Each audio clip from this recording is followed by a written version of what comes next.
আজ আমি বানাবো খুব মুখরোচক এবং জিভে জল আনা একটা রেসিপি, টক কুলের আচার। এটাকে টপা কুলের আচার বলে।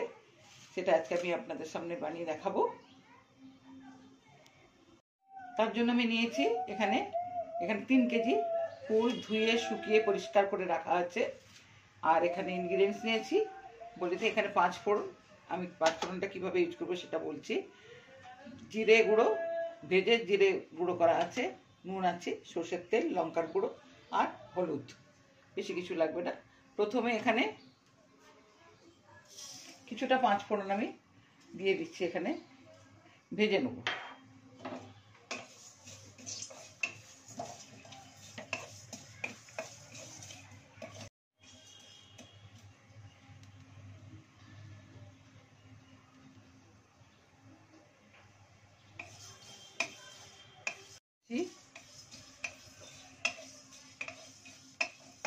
একটা সুন্দর গন্ধ বেরিয়েছে, বেশি ভাজবো না।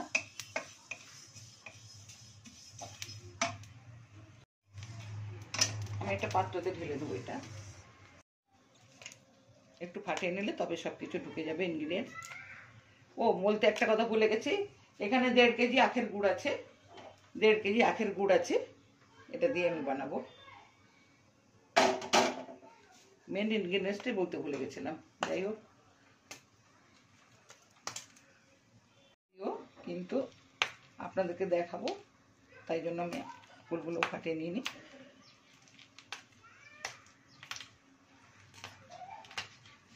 জ্যাম, জেলি, টক ঝাল, টক মিষ্টি সব আচার আমি এক এক করে আপনাদের সামনে নিয়ে আসবো। এখন এটা কুলের সিজন, এটা দিয়ে শুরু করা যাক।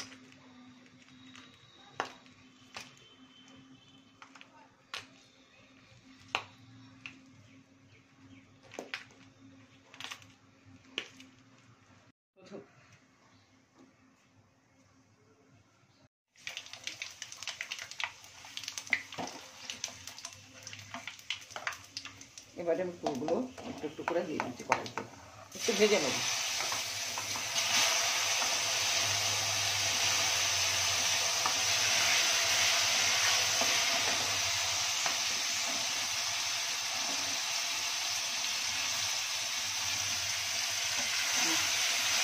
তো লবণ দিয়ে দিচ্ছি, লবণ অনেকটাই লাগবে।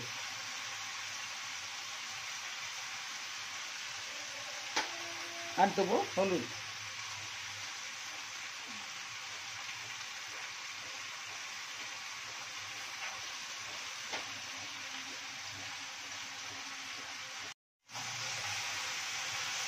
এবারে আমি নুন হলুদ দিয়ে ভালো করে কুলটাকে ভেজে নেব।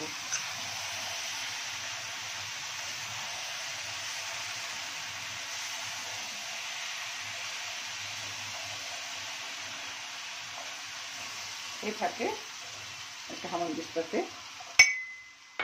পিষে নেবো। 5 ফোড়নটা যেটা ভেজে রেখেছিলাম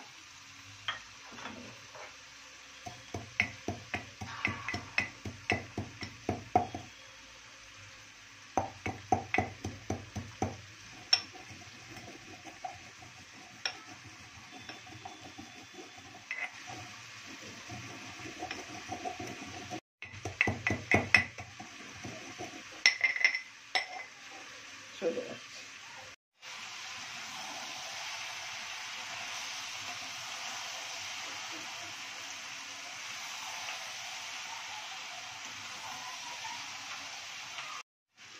লঙ্কার গুঁড়োটা দিয়ে দিচ্ছি, একটু ঝাল ঝাল হবে। আর দিচ্ছি ভাজা জিরার গুঁড়োটা।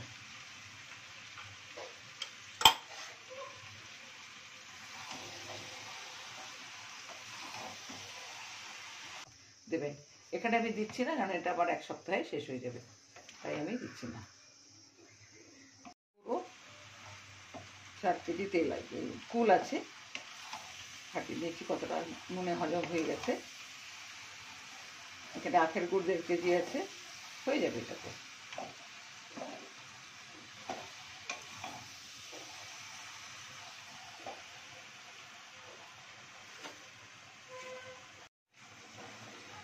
কুলটা আমার পাক হয়ে গেছে। এবারে আমি এটাকে নামিয়ে নেব, একটা থালাতে ঢেলে নিচ্ছি।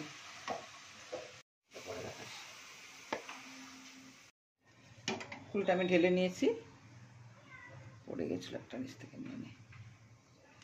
এই একই কড়াইতে আমি এবার গুড়গুলো ঢেলে দেবো।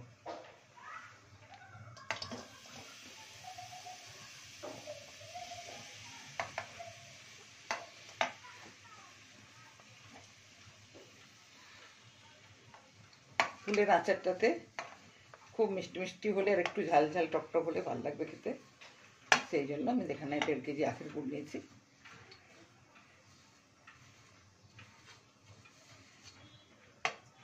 গুড়টা পাক দেবো এবারে।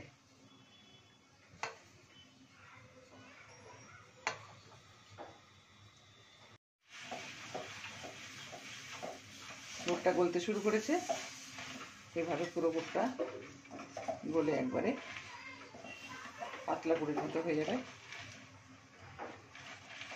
আচারটা আখের গুঁড়োতেই ভালো হয়।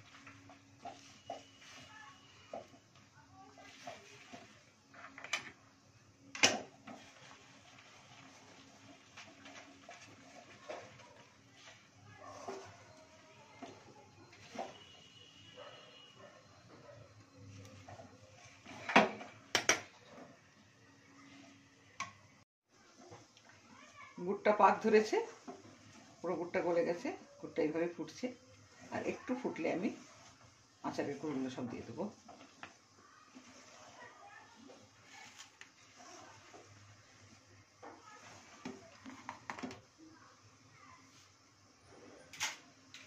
ফুটেছে, এবারে আমি ফুলগুলো এক এক করে দিয়ে দিচ্ছি।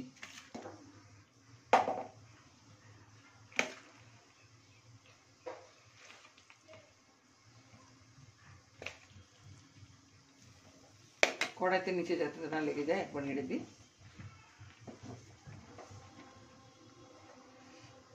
এবারে আমি সব ঢেলে দিচ্ছি।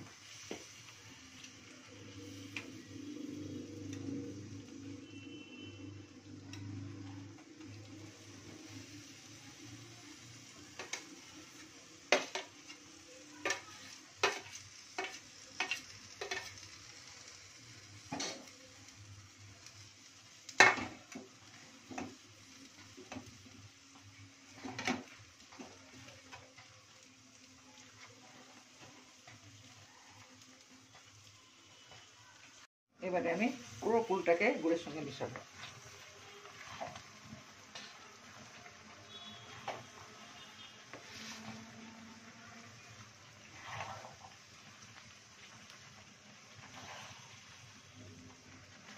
পুরো কালারটা চেঞ্জ হয়ে গেছে, আর একটু কালো হয়ে যাবে, দেখতে ভালো লাগবে।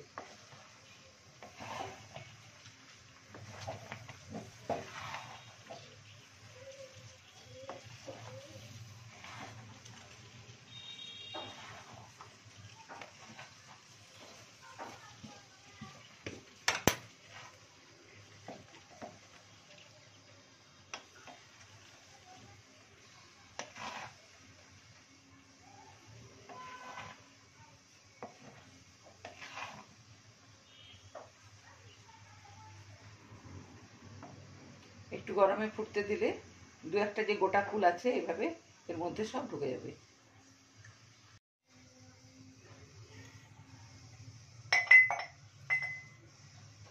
ফুল পাকটা আমার হয়ে গেছে। এরপরে আমি লাস্ট ফিনিশিংয়ে দেবো যে 5 ফোড়নটা আমি ভেজে রেখেছিলাম, সেটা আমি হামানদিস্তাতে রাস্ট করে নিয়েছি। এরপরে আমি এটা ভর্তি ছড়িয়ে দেবো। গ্যাসটা কমিয়ে দিলাম। এবারে ঠান্ডা হবে, ঠান্ডা হওয়ার পর আমি একটা বয়ামে ভরে দেবো। এখানে একটা কথা আমি আপনাদেরকে বলি, এটা যদি 1 বছর 2 বছর যতদিন রাখতে চান, তাহলে একটু প্রিজারভেটিভ হিসাবে ভিনিগার 1 চা চামচ দিলেই